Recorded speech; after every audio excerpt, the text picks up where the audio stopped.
Hola, ¿qué tal amigos? ¿Cómo están? Bienvenidos a su podcast con Dani Corres. Estoy grabando este tercer episodio que es sobre correr en la naturaleza. Ya les estaré dando más contexto de por qué surgió este tema. Primero quiero presentarme porque sé que llevamos poquitos capítulos y puede ser que haya gente nueva por aquí. Yo soy Dani Torres, maratonista olímpica mexicana y comunicóloga por profesión. Este podcast surgió con la idea de que podamos compartir anécdotas, historias en torno al running, pero relacionándolas con un tema en específico. Si me siguen en mis redes sociales, en Instagram estoy como dani.torresh. Ahí les estoy compartiendo previamente cuál será el tema del siguiente episodio para que ustedes me puedan mandar sus historias. Anímense, de verdad, no importa si está muy extensa, si es una historia más corta, si es solo un pequeño recuerdo que tienen por ahí. Para mí es súper valioso contar con todas estas historias para poder compartirlas con ustedes y darnos cuenta de que todos tenemos algo en común o que incluso hemos vivido historias similares. ¿Por qué decidí que habláramos en este tercer episodio sobre correr en la naturaleza? Bueno, seguramente muchos de ustedes lo vieron en las noticias, lo vieron en redes sociales, pero estuvieron circulando algunos temas que a mí me causaron un poco de ruido porque justo tenían que ver con el impacto en el medio ambiente, con el impacto en nuestra naturaleza. Uno fue el tema de Mahahual, esta playa en la costa de Quintana Roo, donde se pretendía realizar un proyecto llamado Perfect Day, lo cual era como un parque acuático al que iban a llegar cruceros de una empresa en específico, pero que esto iba a afectar la zona donde hay arrecifes, manglares y que además es hábitat de muchas especies. Eso hablando en el tema del impacto ambiental. Pero también en la cuestión social, a los habitantes de esa zona ni siquiera se les consideró, ellos no estaban a favor del proyecto y los beneficios que se supone debería de traer algo así a una zona, a ellos no les iban a llegar porque todo estaba muy privatizado.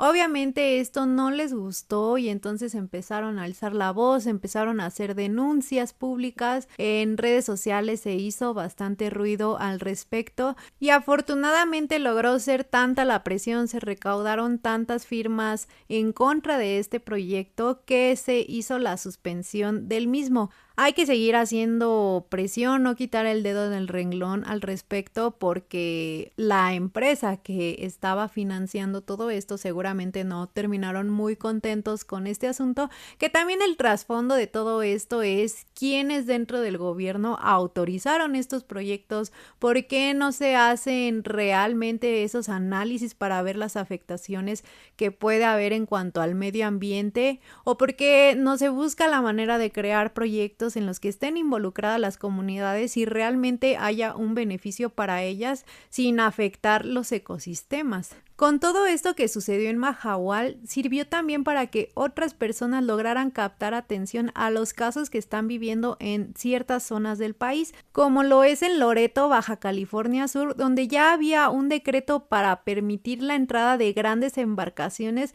lo cual afectaría el santuario de las ballenas. Y también está el caso de Topolobampo, Sinaloa, donde se pretende construir una planta de amoníaco. Esta es de iniciativa extranjera, de Alemania para ser específicos. Y la gente también se está manifestando para que se detenga este proyecto porque tampoco se está tomando en cuenta ni la opinión de la gente que vive en esa zona, ni el impacto que va a tener en el medio ambiente e incluso los peligros que conlleva el tener una planta de este tipo. Y estoy segura que lamentablemente como estos casos hay muchos otros dentro del país, pero pues estos son los que se han hecho más relevantes las últimas semanas. Inclusive hay uno muy cercano en la zona donde yo vivo, pero más adelante les cuento de eso.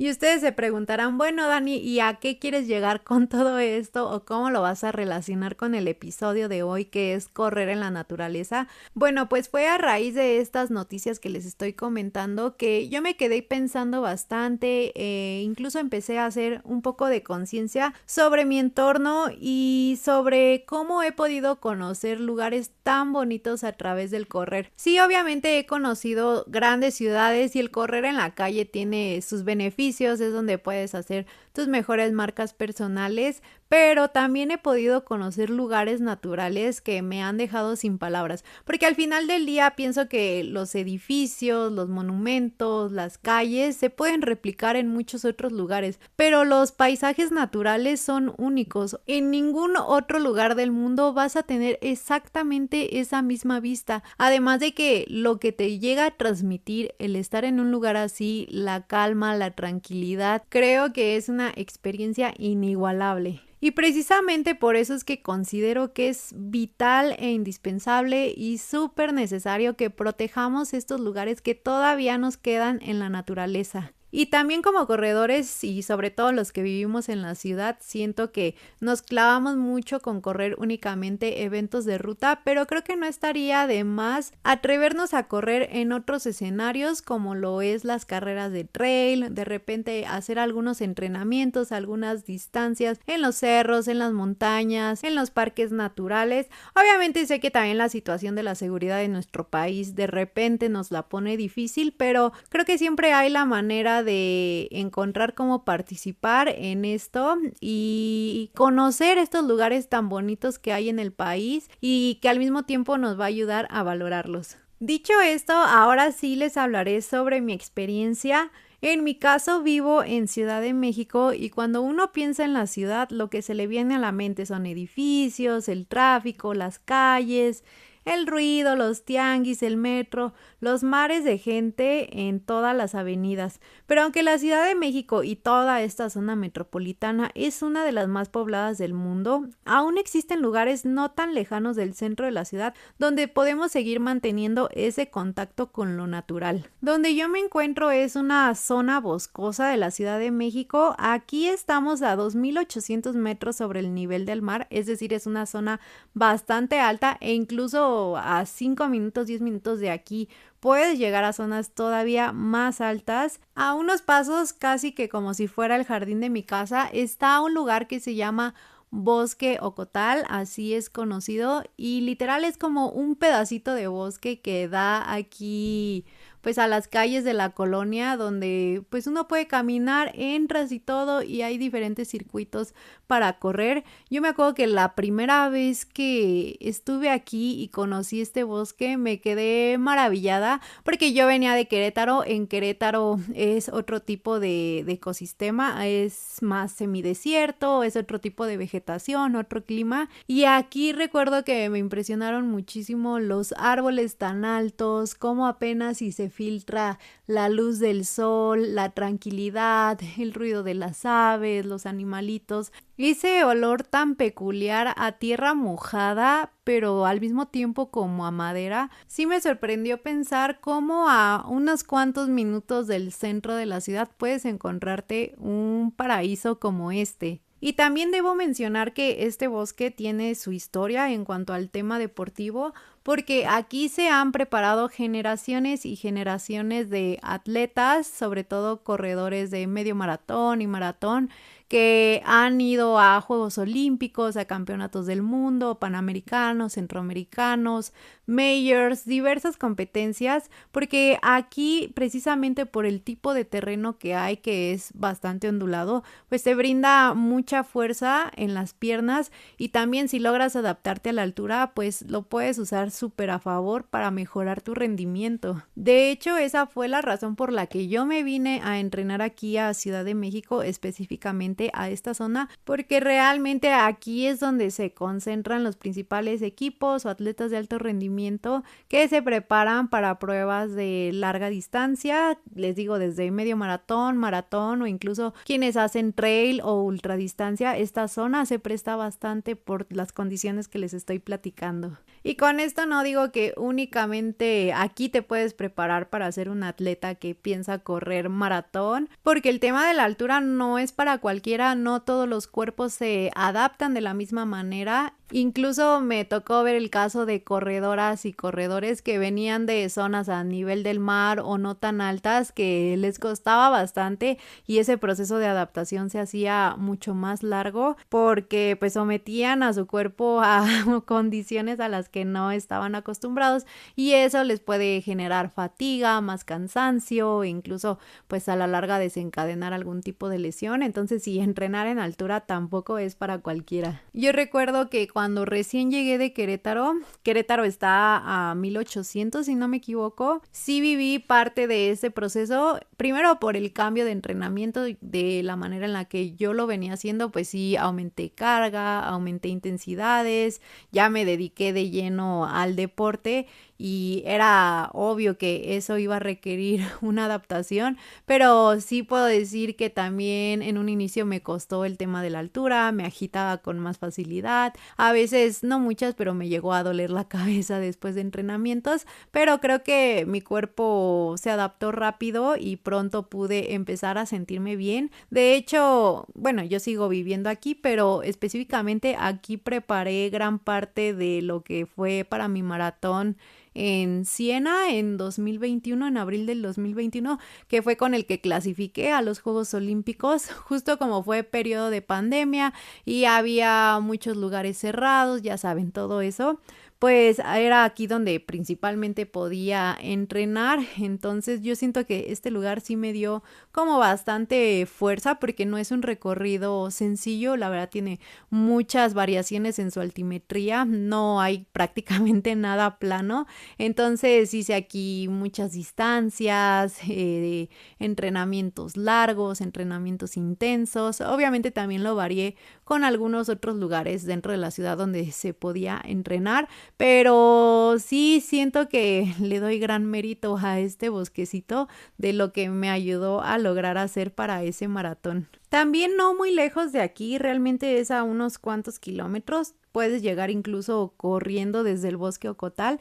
Está el Parque Nacional Desierto de los Leones, que es también toda una zona boscosa que conecta con otra que se llama Los Dínamos y que a su vez todo esto entrelaza con lo que es el Ajusco. Si ustedes lo buscan en Google Maps se van a dar cuenta a través de la vista aérea cómo de verdad se ve así una masa gigante de árboles, así todo se ve verde y qué afortunada soy la verdad de poder vivir y correr todos los días en un lugar así. Les digo, el bosque Ocotal me encanta, pero también ahí en el desierto de los Leones, aunque es otro tipo de terreno, ahí es más como para ir a hacer su vida. Es un lugar súper bonito, igual lleno de vegetación, de animalitos. Ahí está un poquito más solito entre semana y los fines de semana, pero es un lugar que en lo personal también me brinda mucha paz, mucha tranquilidad.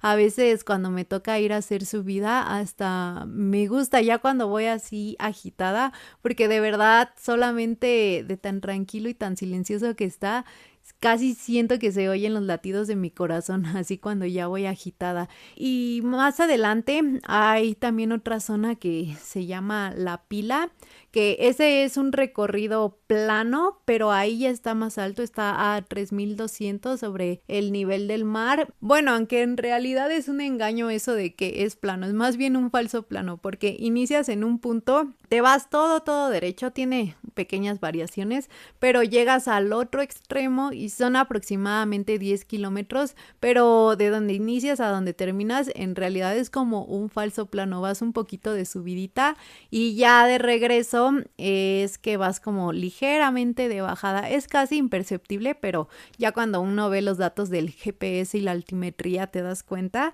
pero también es un lugar que aunque requiere más exigencia por la ruta y además por la altura a la que ya está, también es un lugar que tiene unas vistas súper bonitas, es de mis lugares favoritos, he ido a correr ahí con todo tipo de clima, que esta zona por ser alta nunca llega a ser calor como tal, pero obviamente en verano, en primavera, cachito de verano, llega a estar un poquito más calientito, pero les estoy hablando de 16, 18 grados, realmente no sube mucho la temperatura, pero cuando es temporada de lluvias, ahí sí agárrense porque se suelta con todo. La verdad es que este año se adelantaron bastante las lluvias, ahorita ya es junio, pero desde mayo empezó a llover y prácticamente es así, mayo, junio, lo más fuerte en julio, agosto, septiembre y va dejando de llover casi que para octubre. Entonces, gran parte del año se deja caer la lluvia con todo. Una vez un día que fui a correr entre semana por allá arriba en la pila, me agarró un tormentón. O sea, obviamente yo sabía que era temporada de lluvia, pero son raros los días en los que llega a llover tan fuerte en la mañana. Y sí estaba nublado y todo. Me acuerdo que llegué ahí al punto de inicio, empecé a correr, pero ya cuando estaba casi al fondo fue que se soltó el aguacero y realmente no tienes manera de regresar más que yendo exactamente por el mismo camino. Entonces, pues tuve que completar de todas maneras mi distancia, pero sí ya iba yo hecha sopa, que tampoco lo recomiendo mucho porque pues sí se llega a enlodar, se llega a encharcar y pues uno pues no anda pensando en eso, pero no te vayas a caer, a torcer, a resbalar, es mejor pues sí tener más precaución esos días, pero sí me ha tocado unas experiencias ahí media locochonas en la pila, también en el bosque Ocotal, nos ha tocado que llueva fuerte, a veces hay tormenta eléctrica, que ahí sí no les recomiendo salir a correr, pero como que me gusta como esa intensidad con la que se vive esta temporada, este clima, y también en la temporada de frío llega a ser mucho frío. Bueno, no tan frío como otras zonas del país, como en el norte, que llegan a estar a menos quién sabe cuántos grados. Realmente aquí llega a estar a 0 grados. Creo que lo más que a mí me ha tocado es como -1, -2 grados, que sí llega a ser frío, pero no sé, como que me gusta ese extremo que tiene esta zona de lluvia súper intensa, el frío también súper intenso, a veces ni te doy un rayo de sol. Aún así es bonito, la verdad es que aprendes a disfrutarlo. Y sobre otros lugares que me ha tocado conocer dentro del país, en el mismo Querétaro pienso que hay zonas bastante bonitas. Ahí en la capital está la zona de Santa Rosa Jáuregui, que es más como correr entre sembradíos, en Montpaní, que es un cerrito donde también hay una vegetación bastante bonita, es un lugar muy tranquilo. Ya tiene muchos años que no voy, igual ustedes si conocen díganme cómo sigue actualmente, pero yo recuerdo que son lugares bonitos para correr. En la Sierra Queretana, en San Joaquín, en Pinal de Amoles, son paisajes que también te dejan maravillado, las vistas panorámicas de todos los cerros. Ay, no, nada más de acordarme me dan muchísimas ganas de volver a ir. En Veracruz, previo a Juegos Olímpicos, también estuvimos en varios lugares como Coatepec. Ay, ahorita se me fue el nombre de otro lugarcito en donde estuvimos, pero que también eran lugares bien tranquilitos, así en medio de la nada. También hace unos 2 años, si no me equivoco, fui a San Cristóbal de las Casas en Chiapas, justamente a una carrera de trail a la que me invitaron y les mando muchos saludos a todos por allá, que yo estaba dudosa en ir porque yo no corro trail, o sea, sí corro aquí en el bosque, sí llego a subir el cerro, pero como una carrera así como tal, yo nunca la había hecho y yo sé que requiere de otras habilidades, de otro tipo de fuerza, de trabajar tus músculos de manera diferente porque al final son terrenos muy distintos a correr en la calle. Por lo mismo solo me animé a correr 5 kilómetros y era un sendero tan bonito, por partes se hacía muy angostito de que literal solamente cabe una persona, pero me encantó mucho como el ir así corriendo entre los árboles, entre las hierbas, que de repente se vienen subidas pesadas donde tienes que hacer bastante esfuerzo y luego las bajadas tienes que saberlas aprovechar, pero también ir con cuidado. Obviamente yo temerosa no sabía cómo bajar y me iba frenando. No saben el dolor de piernas que tenía al día siguiente porque pues obviamente era un esfuerzo muscular al que yo no estaba acostumbrada. La verdad es que fue una experiencia súper bonita. Ahí fue mi primer contacto con las carreras de trail, platicando con la gente que lo organizó, con los corredores. Es un ambiente bien distinto, la verdad es que súper relajado, todos van, sí, algunos en plan competitivo, pero saben, como una competencia muy sana, como son lugares tan retadores donde no sabes lo que puede pasar, como que siento que de alguna manera todos van como con ese chip de, pues ya el día del evento, a la hora del evento se decidirá, pero sí me sorprendió mucho pues las horas que pueden pasar corriendo entre los cerros, porque pues son distancias que de 20, creo que esa vez eran 30 y no me acuerdo la distancia más larga cuál era, pero de que se aventaron horísimas corriendo ahí entre los cerros y sí decía yo, no inventes, y luego uno que se prepara para maratón y que te toca hacer distancias largas donde te echas más de 2 horas y sí dije yo, ay, ¿cómo será correr 4, 5, 6 horas así metida en el cerro? Y sí, aunque hay otros competidores, realmente gran parte del tiempo vas sola o solo, no sé, siento que es un área que me gustaría explorar, no sé qué tan más adelante, pero sí me gustaría aprender un poquito más, conocer un poquito más sobre ese mundo del trail, disfrutar de esos terrenos, de esos paisajes, que sé que en varias partes del país se hacen carreras de este tipo. Igual si ustedes son personas que siempre corren en ruta, no estaría de más que se aventuraran ahí a hacer algo diferente, porque también he visto fotos, yo nunca he participado, pero de carreras donde pasan entre riachuelos, donde se les mojan los pies y digo yo, ay, es que cómo puedes seguir corriendo si traes los pies mojados. Siento que sí son experiencias completamente diferentes que valdría la pena explorarlas. Igual si ustedes han vivido alguna experiencia que les haya gustado mucho en una carrera de este estilo o cerca de donde viven o han conocido rutas así con vistas preciosísimas, ahí compártenmelas igual por redes sociales para ver también lo que a ustedes les ha tocado conocer. Que también por ahí les dejé un post donde justo yo menciono algunas cosas que me gusta sobre correr en la naturaleza. Por si no las vieron, solamente se las voy a mencionar rapidito. Una es encontrar paz y tranquilidad. La otra es llegar temprano y que te toque ver el amanecer o llegar tarde y que ya te toque ver la luz desvanecerse. Mirar el paisaje desde lo más alto, escuchar la brisa entre la hierba o cualquier sonido que provenga de la naturaleza, el sentirme pequeñita en medio de esa inmensidad, el descubrir compañía inesperada, de repente animalitos que nos encontramos por ahí, el ver las texturas en el suelo, pero también entre los árboles, entre las hierbas. Y esas son algunas de las razones. También coméntenme qué es lo que les gusta a ustedes, que también lancé por ahí la pregunta en el grupo de difusión sobre qué les gustaba a ustedes y les voy a leer algunas de las respuestas. Isa González dice, el olor a tierra mojada, los sonidos de los pajaritos, el frío, la neblina, correr con lluvia es muy padre, el lodo, ensuciarte sin pensar en eso, ir totalmente concentrado por todo lo que puede haber en el piso y te puedas caer. Inclusive esas torceduras de tobillo se llegan a disfrutar porque sigues corriendo hasta que se te olvida.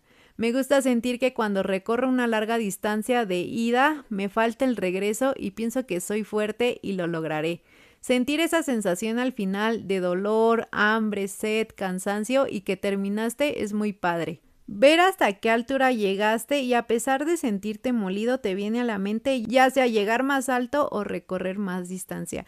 Muchas gracias, Isa. Es que es justo lo que les decía, que correr en la montaña, en el cerro, es otra cosa, porque en la calle o en un parque como sea, si te llega a pasar algo, si te truenas, si te tuerces y lo que seas, pues ahí a la mano alguien puede ayudarte, pero estando metido en el cerro, la verdad es que se pone más complicado. Entonces también por eso hay que ser precavidos, tener mucho cuidado y sobre todo mucho respeto cuando vayamos a espacios así. Pedro Zaragoza comentó que a él le gusta disfrutar de la vista, el olor a la naturaleza, los sonidos y el viento moviendo los árboles. Adrián Piña dice, una de las cosas que más me gusta de correr al aire libre o la naturaleza son las vistas, aunque hay algunas desventajas como accidentes de imprevisto o ataques no contemplados, pero siempre valen la pena, además de que generas más resistencia y los cambios de ritmo o altitud siempre son buenos para entrenar. Ahorita que lo menciona, no sé si a ese tipo de ataques se referían, pero me recordó a este tema de inseguridad que se vive en el país. Sí les recomendaría que cuando vayan a recorrer alguna ruta de este tipo, como sí suelen ser lugares más solitarios, pues no vayan solos, de preferencia vayan acompañados de un grupo, con gente que ya conozcan y sobre todo en lugares que se sepa que son tranquilos, que no llegan a suscitarse eventos de este tipo. E igual siempre mándenles su ubicación, ya sea su esposa, su mamá, quien sea con quien ustedes vivan para que sepan en dónde están, a qué hora llegaron y pues sí, cuidarnos un poquito en ese sentido. Rodríguez Peniche dice que a él le gusta respirar aire limpio, ver los paisajes, disfrutar el camino como si fuera un paseo. Omar Trejo mencionó que a él lo que le agrada son los aromas y el sonido y Juan Carlos Cortés dice que la naturaleza y el aire puro. Gio Rojas nos compartió una breve historia donde él dice que le encanta estar en contacto con la naturaleza, pero que realmente se da muy poco tiempo para poder hacer entrenamientos ahí. Él es más de ciudad, su lugar favorito es el autódromo y de los pocos recuerdos que tiene a campo traviesa es el maratón Rover. Él dice, mi peor tiempo en maratón, por cierto, pero es increíble la exigencia que te va surgiendo al cruzar esa meta. Sale del Caminero, atravesando los montes del Ajusco, llegas a Tres Marías y de ahí al estadio de Cuernavaca. No, pues sí suena que es bastante ruda la ruta. Y ya que tú lo mencionas, justamente en este tipo de eventos de carreras que son en trail, no puedes ir pensando tanto en un tiempo porque justo como no puedes conocer al 100% la ruta, de repente hay partes donde tienes que ir súper lento o en las bajadas sí agarras velocidad, pero realmente no sostienes un ritmo constante, hay muchos cambios de ritmo. Entonces no son eventos en los que puedas ir pensando tanto en mejorar tus tiempos, sino más bien crear una estrategia en la que puedas mantener más o menos un promedio de ritmo cuando subes y cuando bajas y que al final sea más de disfrutar, ¿no? Si justamente estamos hablando del tema de las vistas y los paisajes, creo que es más en el disfrutar y el poder conectar contigo mismo durante ese trayecto. Pasando ahora a la parte de las anécdotas que ustedes me mandaron, la verdad es que ahora se me pusieron difíciles, ¿eh? No muchos se animaron a escribirme, entonces por ahí contacté a algunas personitas que yo conozco que han participado en carreras de trail o que están inmersos en este mundo y les voy a leer la historia de Sophie Kim, una corredora que yo conocí aquí en Ciudad de México, que además es una excelente persona, súper linda, muy amable, tiene una vibra muy bonita y Sophie ahorita ya anda más enfocada en carreras de ruta, pero recientemente ganó una carrera de trail aquí en Ciudad de México y ha competido igual en otros eventos de este estilo y se las voy a leer para compartirla con ustedes. Dice así: cuando cumplí 29 años estábamos en mera pandemia. No podíamos ver a nadie. Casi nada estaba abierto y había muchas reglas que nadie entendía. Pero yo quería festejar mis casi 3 décadas y pensé que la mejor manera era pasarla al aire libre. Decidí que iba a correr del Desierto de los Leones a Los Dínamos, siguiendo el río que conecta ese gran bosque de agua. El último río libre en Ciudad de México. Un gran amigo y mi padrino del trail running me compartió la ruta. La bajé en mi reloj Coros y planeé la logística con 3 amigos. Empezamos temprano, sin mucha luz y subiendo hasta el punto de partida donde el río nace. Una gran esponja que te absorbe la lluvia y el agua. Todo el recorrido fue corriendo, trotando, caminando y pausando, hasta nadando en las pozas que encontrábamos. Fue un día perfecto de sol calientito, agua fresca, snacks que compartíamos entre nosotros. De esas veces que te olvidas del tiempo y todo lo que te preocupa. Hablábamos de la naturaleza como si fuera algo separado de nosotros, o como si tuviéramos que ir muy lejos para encontrarla, pero está siempre cerca en todo lo que nos rodea y nosotros somos parte de ella, somos uno mismo. Finalmente llegamos a Los Dínamos y todo fue perfecto. Dieron justo 29 kilómetros para mis 29 años. Es de los días más felices que he pasado afuera, jugando, libre y presente, como el río que seguimos. Qué bella, Sofía, está muy linda tu historia de cómo celebraste ese cumpleaños y justamente ese lugar que ella describe es parte de lo que yo les comentaba del desierto de los leones y que ella sí se fue hacia ese camino en los dinamos, que les digo, o sea, todo es como pues sí, un ecosistema gigante que pareciera que son lugares separados, pero todos se van entrelazando. Espero que con esta historia que ella nos compartió, a muchos de ustedes también les den ganas de conocer estos lugares. También quien me compartió bastante información respecto al correr en la naturaleza, a las carreras de trail y todo este mundo es Gabo Monkey, así es conocido dentro del running. Entre muchas cosas, él es conductor y narrador deportivo de carreras de trail, de carreras de montaña. Consideraría yo que es uno de los principales promotores de esta modalidad o especialidad del atletismo y lo conocí en San Cristóbal de las Casas en esta carrera que les digo que fui hace unos años y lo que me encantó fue que él habla de esto de una manera tan apasionada, como que trata de convencer a la gente de por qué es tan bonito el correr en la naturaleza, el vivir todas estas experiencias al menos una vez en la vida, solo que a él yo le di la libertad y le dije, mira tú dale vuelo al hilacha, lo que te quieras extender y sí me mandó un audio bastante largo, entonces yo lo que considero mejor es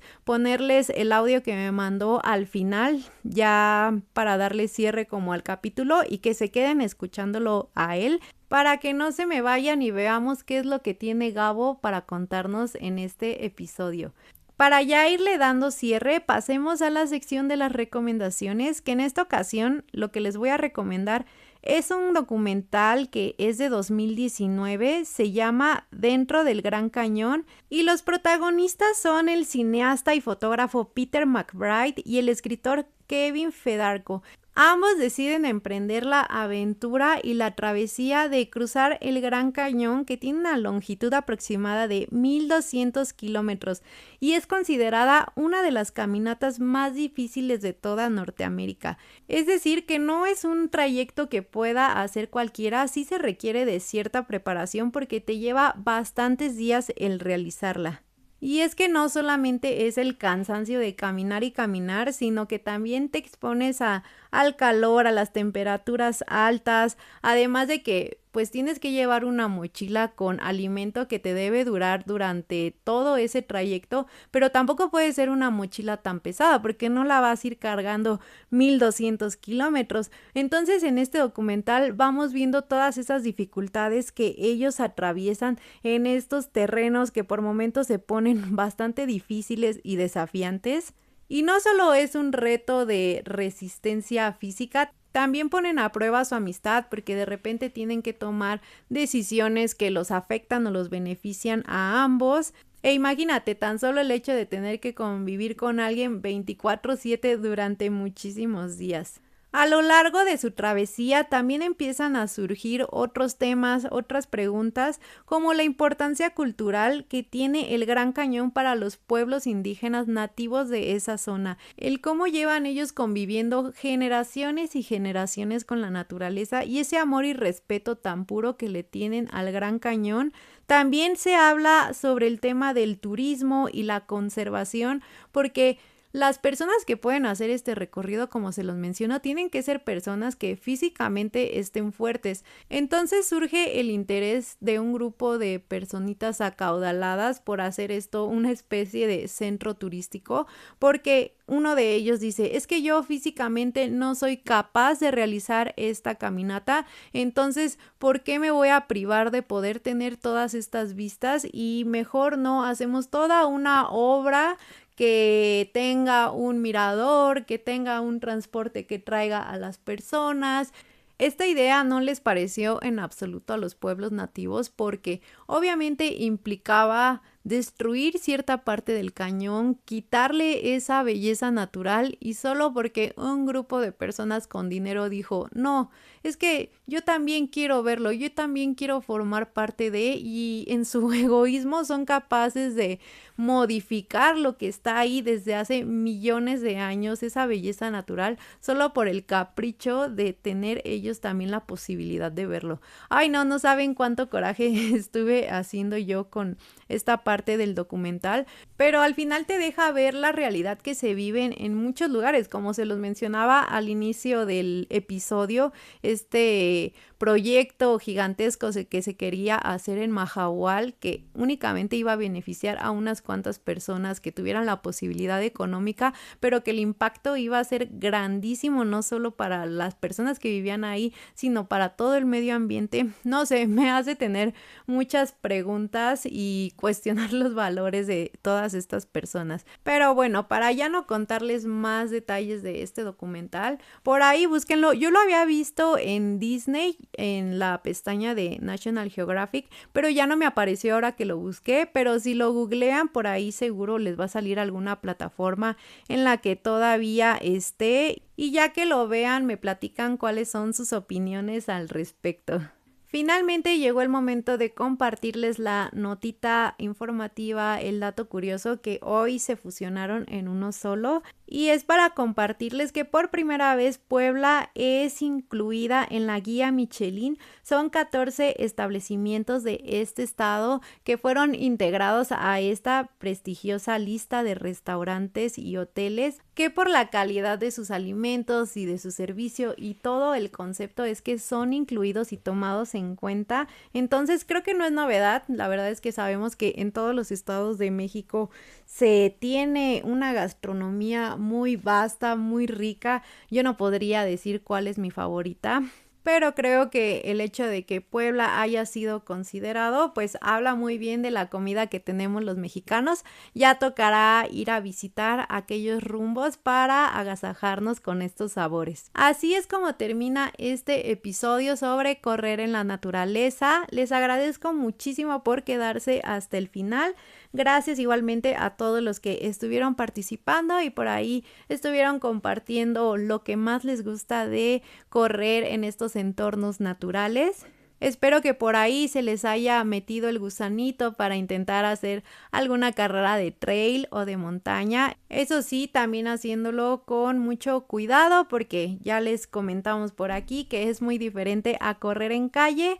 Y también los invito a que se mantengan al tanto de estas noticias que les informé al inicio del episodio para que si se requiere alguna firma o que por ahí se esté reposteando la información en redes sociales, lo hagan. A veces pensamos que eso no sirve de nada, pero la verdad es que sí sirve de mucho porque le da mayor visibilidad, mayor alcance y de alguna manera sí se ejerce presión sobre las autoridades para que hagan algo y se den cuenta de que pues la gente no se va a quedar callada y va a proteger todas estas áreas naturales. Mil gracias por llegar hasta aquí. No olviden seguirme en mis redes sociales. Estoy como dani.torresh en mi perfil personal y el del podcast es @condanicorres. También recuerden que estos episodios los subo a mi canal de YouTube y también a Spotify. Espero encontrármelos pronto corriendo por ahí y no se me vayan a ir sin antes escuchar el audio de Gabo Monkey que se los voy a poner a partir de ahora.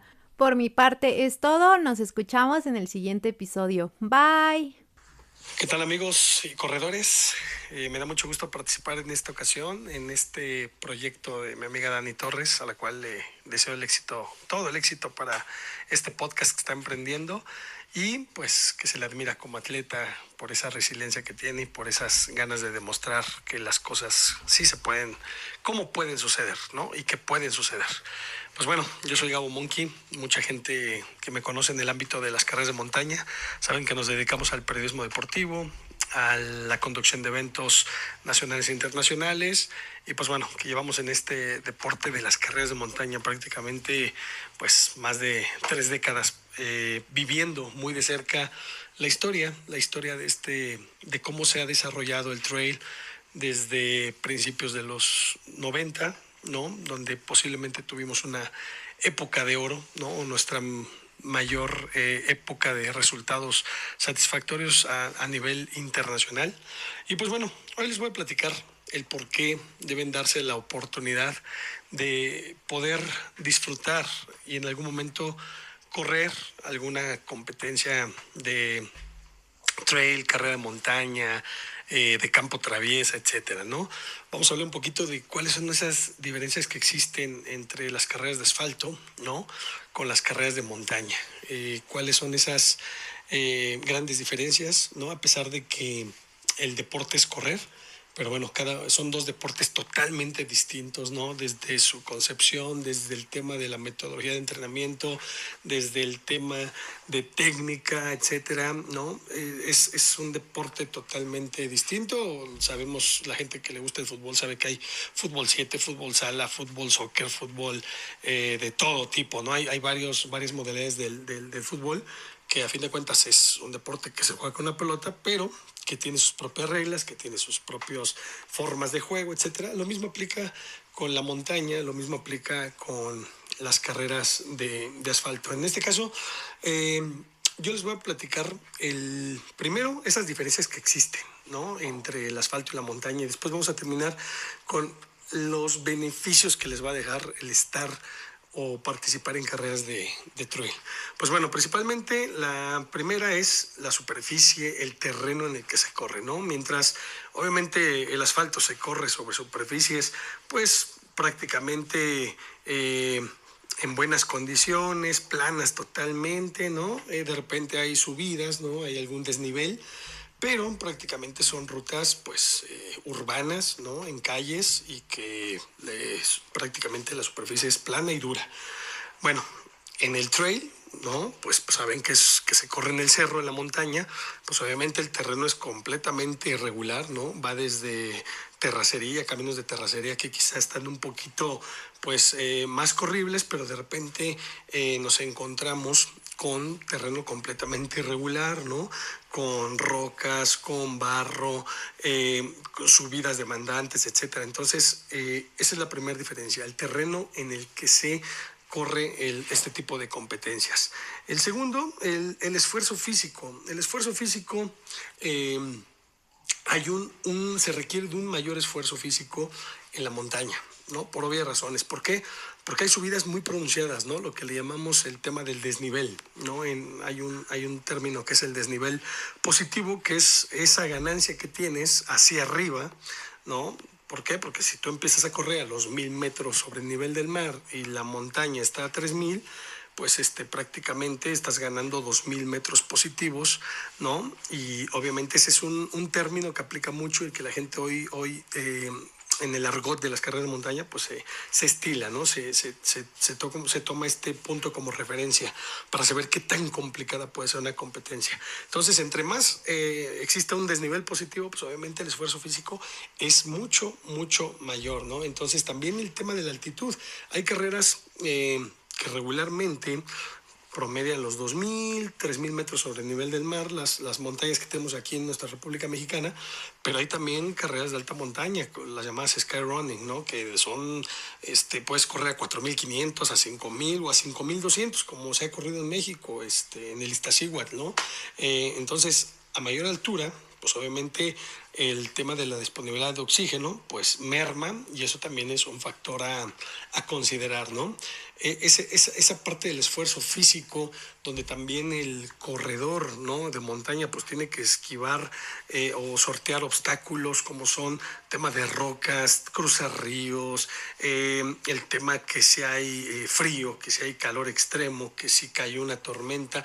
Está acostumbrado a ese tipo de cambios, ¿no? Donde regularmente en una carrera de asfalto, ¿no? O en la ciudad, pues prácticamente esas variables pues no afectan tanto, o no son tan, o no se ven, ¿no? Más bien en las carreras de asfalto. Ahora también otro punto es el tema de los paisajes, ¿no? El tema de lo que ve un corredor de asfalto, ¿no? Obviamente el corredor de asfalto pues tiene entornos urbanos, y los paisajes pues siempre van a ser prácticamente muy parecidos, ¿no? Calles, casas, edificios, ¿no? Rascacielos, etcétera. Eso es un común denominador. Y bueno, mientras que el tema de la montaña, pues obviamente podemos estar en una ruta donde sea desértica y donde vamos a ver dunas y donde vamos a ver pura montaña de roca, pero también podemos estar en otro momento en una carrera selvática totalmente, donde la vegetación es abundante, donde la humedad es alta, donde vamos a tener que cruzar ríos que nos pueden llegar al cuello, o en su defecto nos puede tocar algún evento donde la temperatura sea muy baja, ¿no? Hay carreras en México que corren a 3 grados, posiblemente a veces hasta 0 grados, ¿no? Y obviamente todos esos paisajes que el corredor ve en las diferentes carreras de montaña, pues son muy variados, ¿no?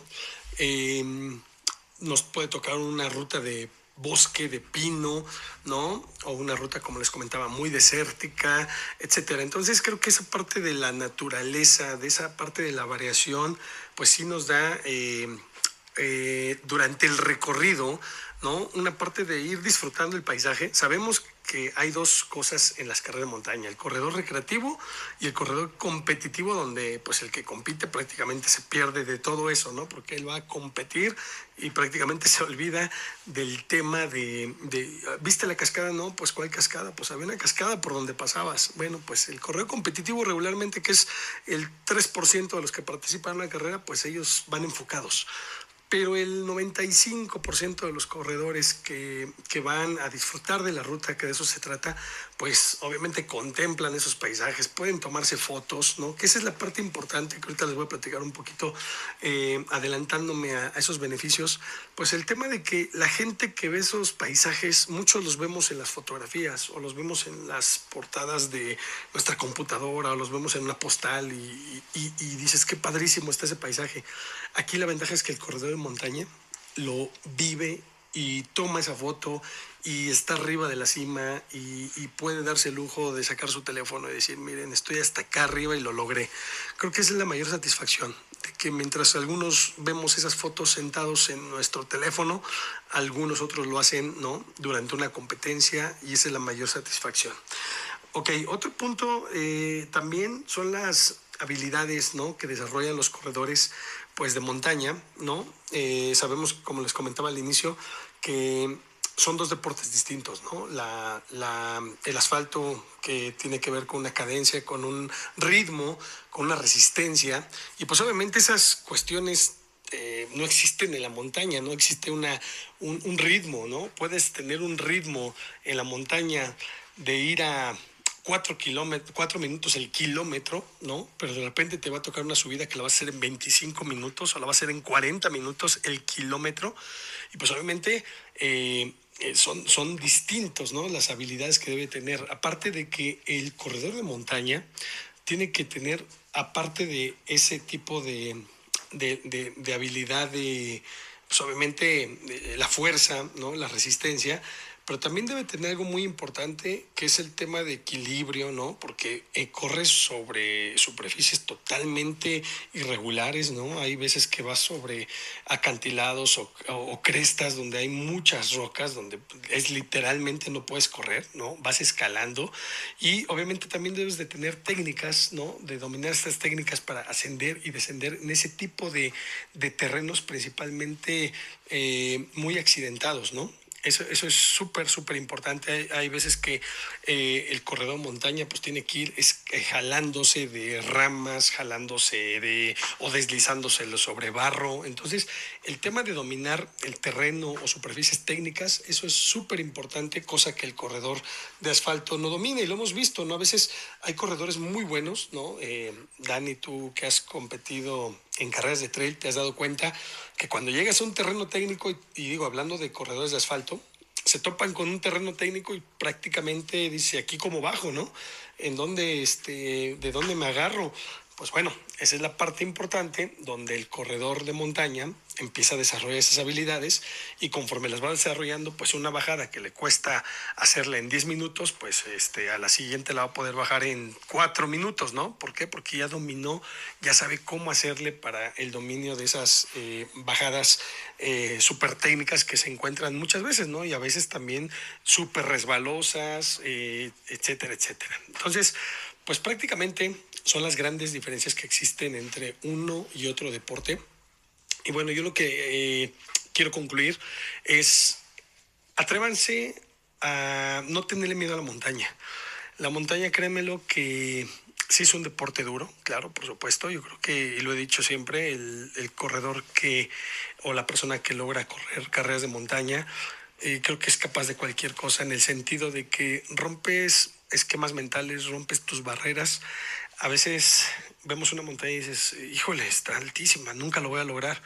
Y de repente te das cuenta que ya la subiste a la mitad, y de repente te das cuenta que casi alcanzaste la cima, y pasó, no sé, 3, 4 meses, y te das cuenta que esa montaña que parecía imposible al inicio, pues ya la dominas, y de repente quieres más, ¿no? Y ahora ya hiciste 5 kilómetros, pero después quieres hacer 20, y después quieres hacer 40, y después quieres correr un ultra, porque dentro de este maravilloso deporte de montañas, pues tenemos las carreras cortas, las medianas, de larga distancia, de ultradistancia, etcétera. Entonces, hay una modalidad, hay una versatilidad en esto que hace sacar lo mejor de ti, ¿no? Y creo que eso es lo más importante, que las personas no tengan miedo a desafiarse, que las personas, así como en el maratón, pues el desafío es posible para mucha gente, es correr un sub 3, ¿no? Para mucha gente, pues prácticamente un sub 3 se sienten, ya lo logré, ¿no? Y ahora vamos por un 2:50, y vamos por un 2:40, etcétera. Bueno, aquí al contrario, ¿no? De los corredores de asfalto, ya subí ese cerrito. Ahora quiero subir esa montañota, y al ratito quiero subir la Malinche, y después quiero subir el Ista, y después quiero subir el Pico de Orizaba. Bueno, pues esa es la mecánica de esto, ¿no? Ese es el objetivo del corredor de montaña, ¿no? Alcanzar esas cumbres, hacer cosas que la gente comúnmente no lo hace, ¿no? Y creo que esa es la mayor satisfacción. ¿Duele? Sí duele. Se sufre en la montaña, se sufre, pero la satisfacción está en eso que al principio o hace algunos minutos les comentaba, en poder hacer lo que otras personas lo ven desde una pantalla o desde un teléfono, ¿no? Entonces, chicos, los invito. El tema de las carreras de montaña es muy extenso hoy en día. Podemos encontrar carreras todos los fines de semana. Desde que pasó la pandemia, prácticamente este deporte creció al 400, 500%, ¿no? Hay una gran comunidad de corredores en México, hay una gran comunidad de organizadores de carreras de montaña en México. Entonces yo los invito a que empiecen a empaparse de este deporte, y sobre todo que si tienen la oportunidad de poder empezar a practicarlo, sobre todo un consejo, siempre pidan la opinión de expertos. Y si van a entrenar en forma, busquen a los expertos, a coaches certificados, a gente que conozca de este deporte, que lo practique, y que lo conozca y que lo domine y que tenga los conocimientos, porque es un deporte que exige bastante condición física, y lo que menos queremos es que terminen lastimados, ¿no? Por un mal entrenamiento. Entonces, pues bueno, ahí se las dejo. Espero yo verlos en las montañas, espero verlos en algún momento en alguna línea de meta, y si nos vemos, nos saludamos. Así que soy Gabo Monkey y les mando un abrazo de montaña. Éxito, Dani, éxito en lo que viene.